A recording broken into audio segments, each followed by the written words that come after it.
Assalamu alaikum wa rahmatullahi wa barakatuhu. In this lecture, we're going to talk about what every single man needs to know about women. How do women think and how are they different from men? So, point number one. Women need reassurance that they are always loved.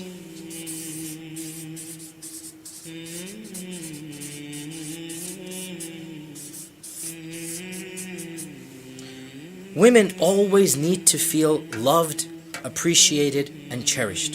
The biggest problem here is that men take women's love for granted. Of course I know my wife loves me. I don't need to prove it to her. But see, the question is not whether she knows it or not.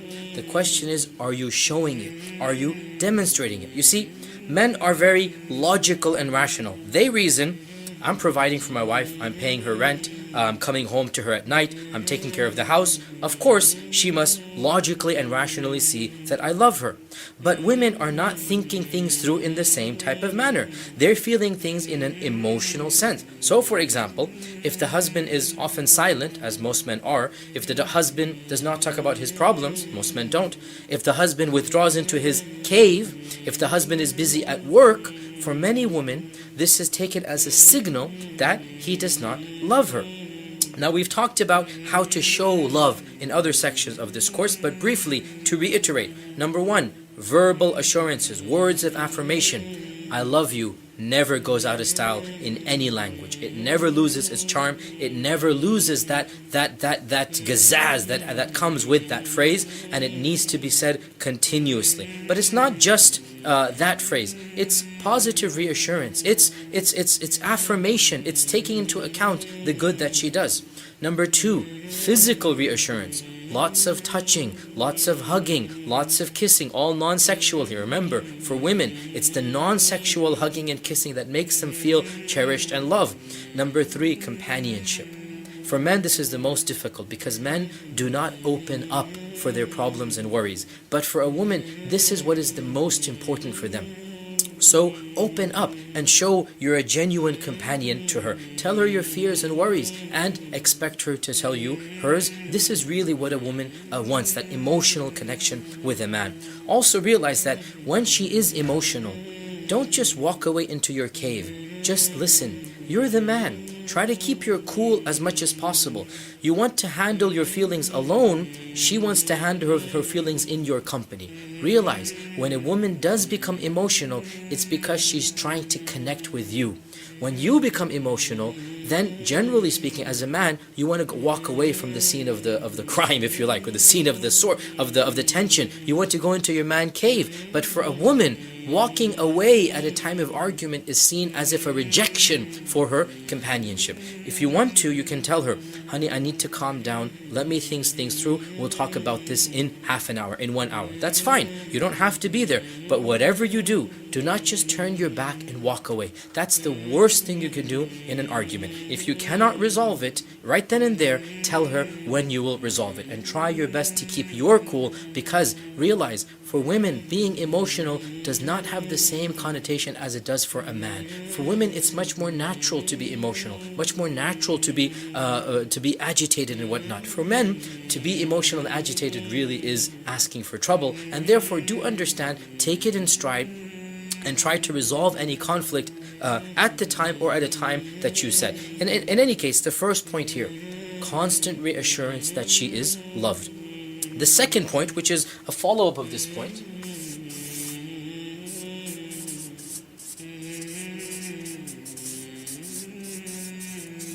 thought process. By this I mean, women think very differently than men. Now, most men believe that women are emotional creatures. Now, there might be some basic truth to that statement, but this is a cliched statement. But what does it mean that women are emotional? Well, one of the ways that this translates into is that a woman's thought process is different than a man. Generally speaking, a man focuses on one primary thought at one time. He solves it and he moves on. And unless he's in a really bad mood, generally he can ignore other issues. He can ignore other emotions and get his work done. He might be having a really bad argument with his wife. The next day at work, generally speaking, he'll do just as good of a job as he did yesterday and as he's going to do tomorrow. He can, we call it compartmentalize. He can take a problem and he can throw it into a compartment, and he can just simply shove it aside and concentrate on another problem at one given time.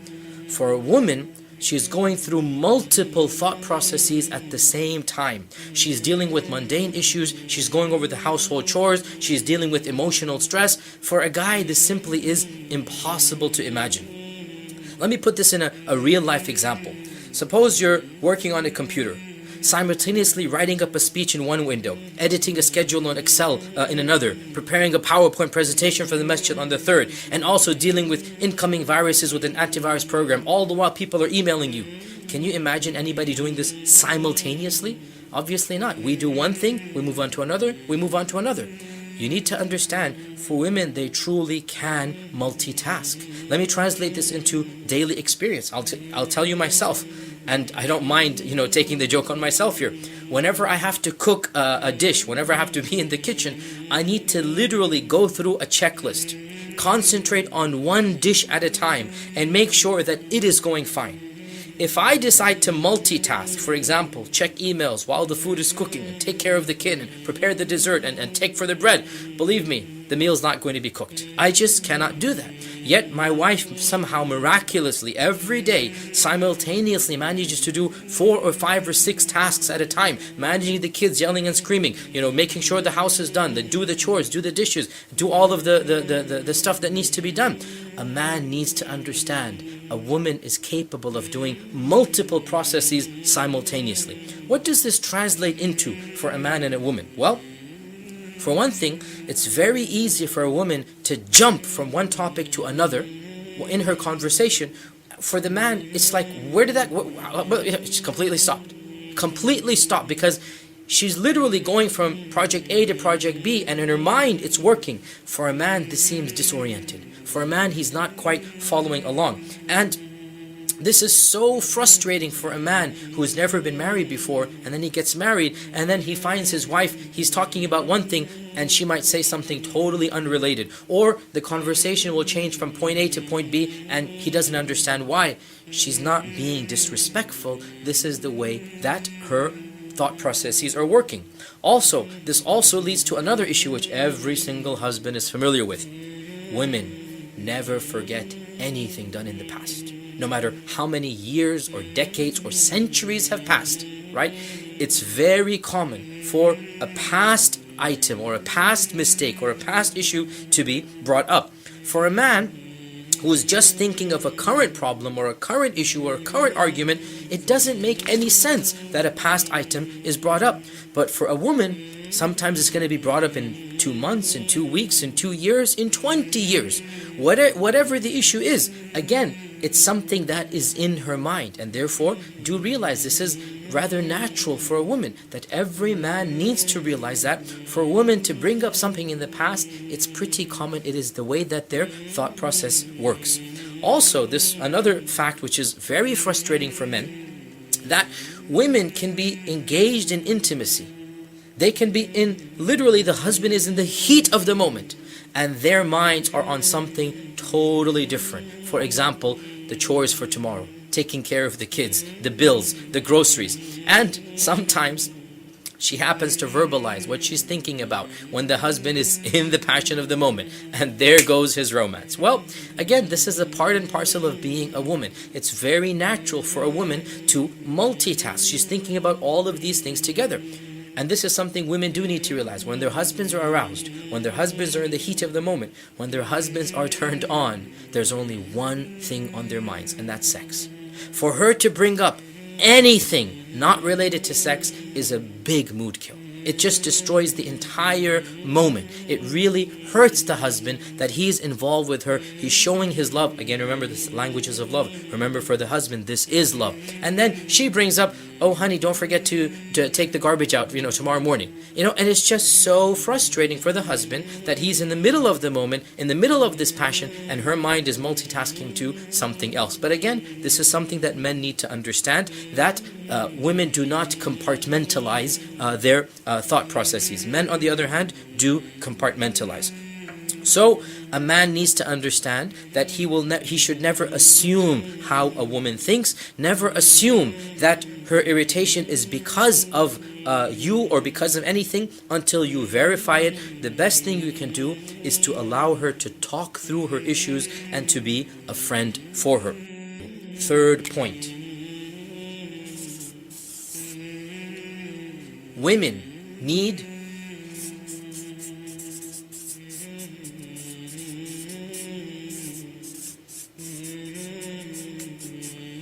emotional security. We mentioned earlier that a man always feels the need to provide for his family, primarily financially. And alhamdulillah, that's a great and necessary thing.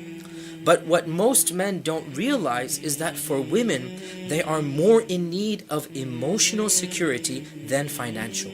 What this translates into is that when the husband is working long hours in the office, he feels he's doing a really good job taking care of his wife. He's working his behind off to give her what she deserves. However, from her perspective, she is saying, my husband's rarely home. Perhaps, he doesn't have that connection with me. Perhaps he's not as close to me as he should be. Perhaps he doesn't love me enough. Subhanallah. Many men, they tend to assume that just because women like to shop, they are more materialistic than men. But the fact of the matter is that the average woman would value a strong and good emotional relationship with a poor husband over an insecure relationship with a rich husband. In one study, almost 90% of women surveyed said that they would prefer a man who took a lower paying job if he spent more time in the house. Think about that, brothers. A woman, 90% of women said they would rather prefer a husband has a lower income, less money if he spends time at home. So the husband needs to work to develop that sense of security in a woman, the emotional security, just as he's got to work to ensure financial security. You have to work to ensure emotional security. Husbands, men, never assume that just because you're paying the bills, and just because you have a big house, and just because you're taking care of the financial needs, and just because you're having sex with her at night, that you are showing her emotional security. Emotional security is not dependent on these factors. How do you show her emotional security? By the small things. Keeping in touch regularly, texting her, calling her from the office, making time for her, quality time. Every evening or every week, spending some time with her, being an active part of your household, communicating, opening up to her. Even if you're working long hours, remind her that, honey, this is for you. This is for the future of the children. Talk. And you know what? There is a compromise as well.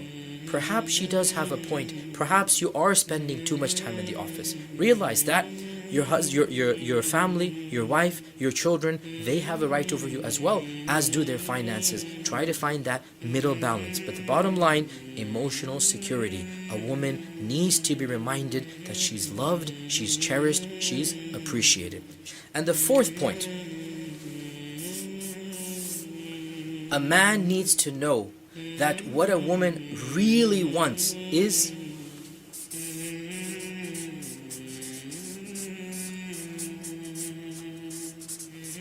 a partner and a friend. For a woman, the ideal husband is her best friend. And for a man, that's not necessarily the case, is that he might have a best friend and his wife is not his best friend. That sometimes happens. For a man, he can love his wife to death, but she's not considered her best friend.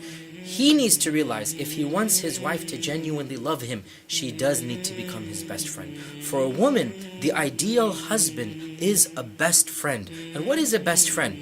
Well, a best friend is somebody who's going to listen with care, who's going to pay attention, who's going to sympathize. And really, and we've been saying this from the very beginning, and this is probably the most common point that is brought up in all books dealing with the differences between men and women. And that is that women want to connect on an emotional level. Simple example of this, men and women talk for different reasons.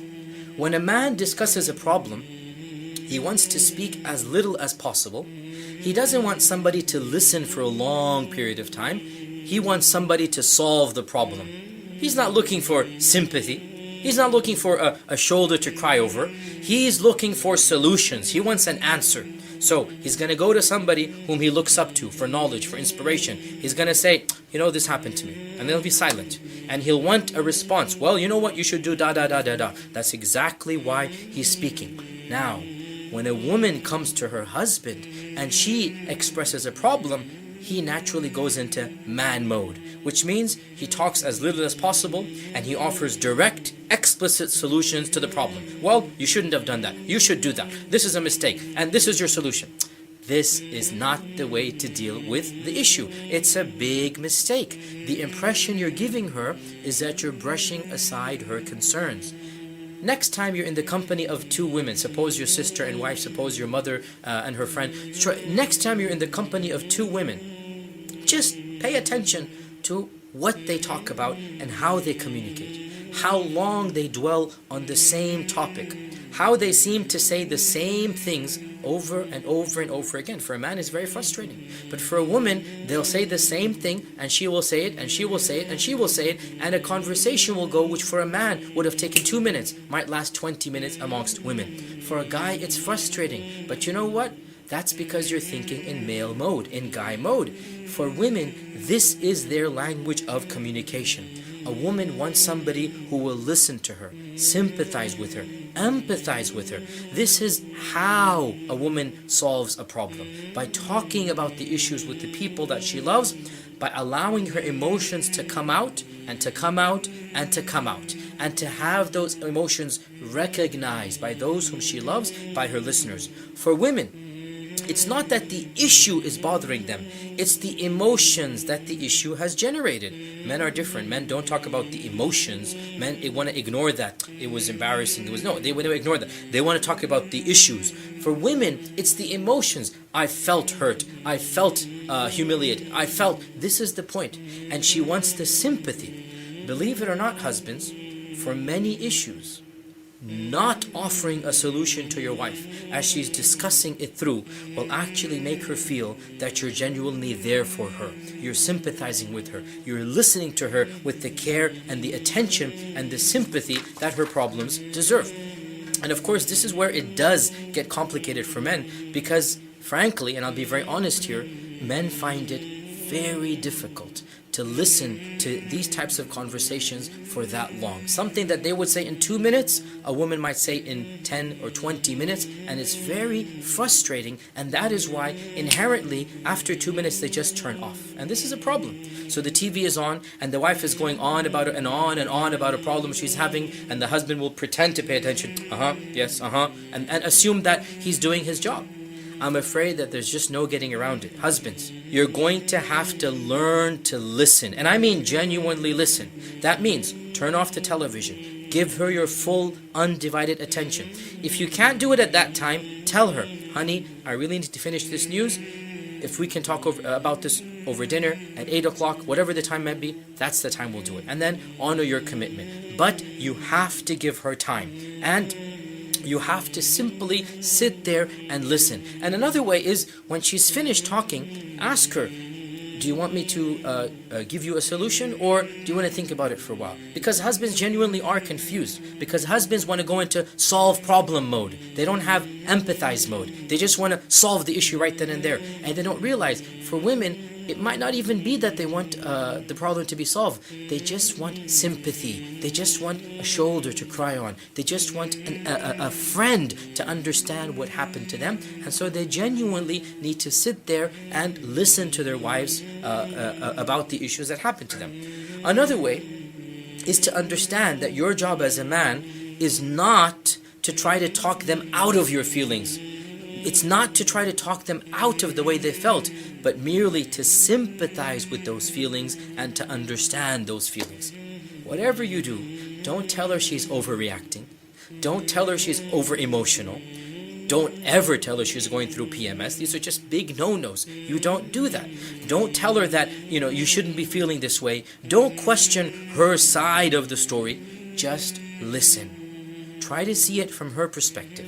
And after she's done, then ask her, do you want me to help you think of a solution? And always sympathize with her. So for example, if she was hurt, just hug her, hold her hand and say, yeah, that must have been very painful, or how could she have done that? Just sympathize. That's the first stage. Problem solving will come, but the first thing you have to do is to be a friend to your wife, and that's something that honestly men do find very difficult. But if you want a genuine relationship with your wife, you're going to have to learn to be friends with them, to be companions with them, to open up to be a genuine life partner. The next point. For women,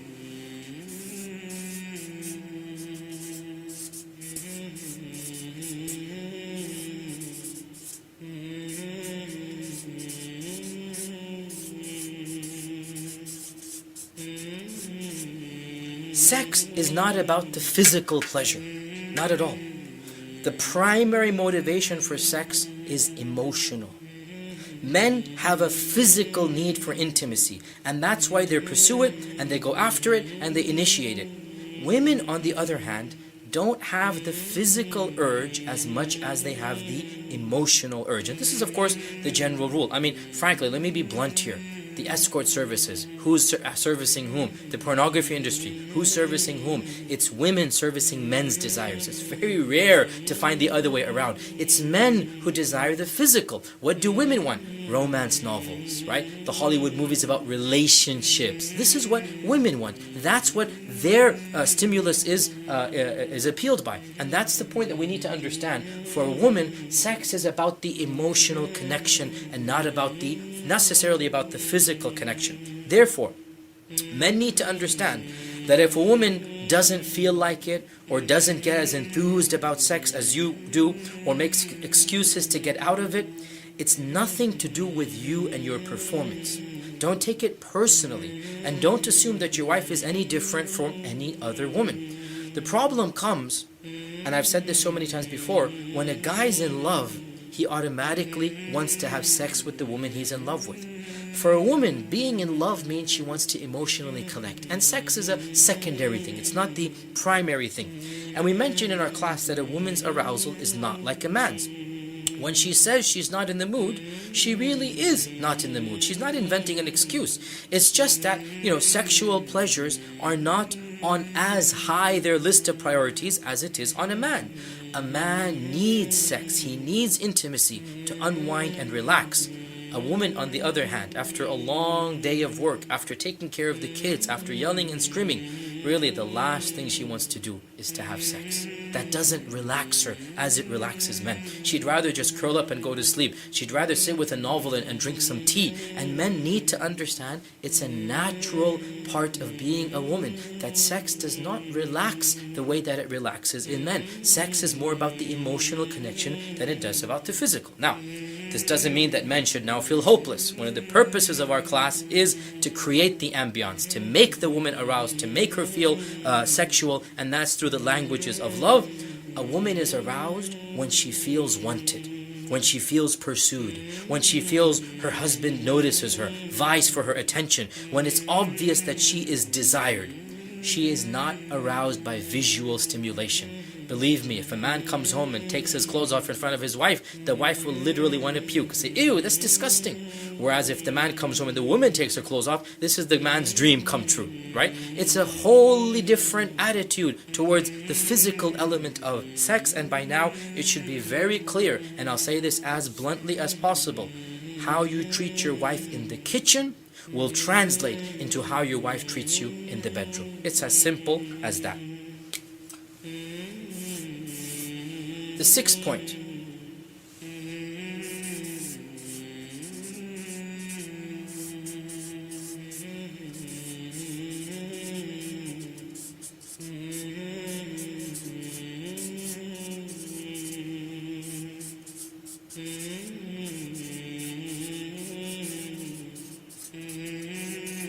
Women want to feel beautiful by dressing up, by the clothes that they wear, by the garments that they put on, by the perfume that they put on.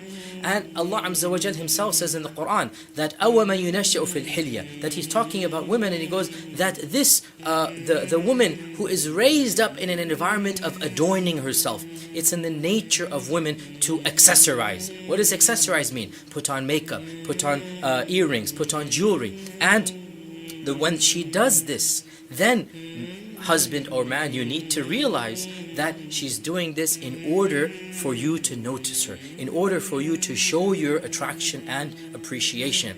It is one of the worst crimes you can do as a husband, that when your wife changes her hairstyle, you don't notice it. When the wife dresses up, you don't comment about it. And by not noticing her accessorize, by not noticing her dress up, by not noticing her beautify herself, realize that you have killed any future attempt in order for her to beautify herself. Men, you need to take a mental notice when your wives dress up and when your wives change their appearance. And the flip side of this, never ever stare at another woman in your wife's presence. Of course, you shouldn't do this anytime. Allah Azza wa Jal has not allowed us to do this. But wallahi, brothers, even non-Muslims who don't believe in Allah realize how crude and how vulgar it is to stare at another woman right in front of your wife. You're destroying her self-confidence. You're destroying her love for you. Also realize that it's simply undignified. It's simply not going to get you anywhere to crack jokes about a second wife in front of her. I'm not making fun of the concept of a second wife. What I'm saying is, do you really think your wife is going to love you more? Do you really think that's going to make her appreciate you more if you casually throw in every second sentence a joke about a second wife? That's not the way to do it. And our Prophet ﷺ never once joked about another woman, even if he married one. He didn't crudely throw it as a taunt every time something happened. That's not the way of a gentleman. You need to show your wife that she is the most important, the most beautiful object on earth. And that's not going to be done if you stare at other women. And the final point that I want to mention,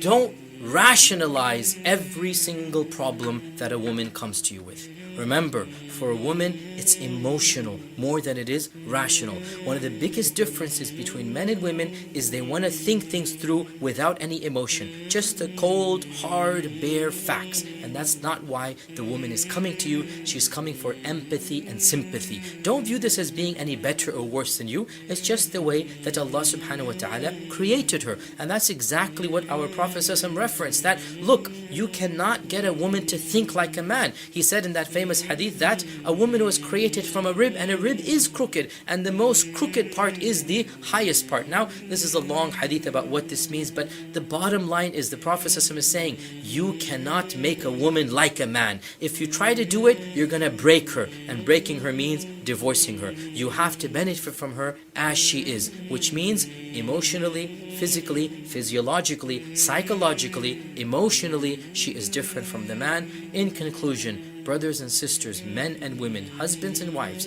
realize وَلَيْسَ الذَّكَرُ كَالْأُنْثَى. The man is not like the woman. جزاكم الله خيرا والسلام عليكم ورحمة الله وبركاته.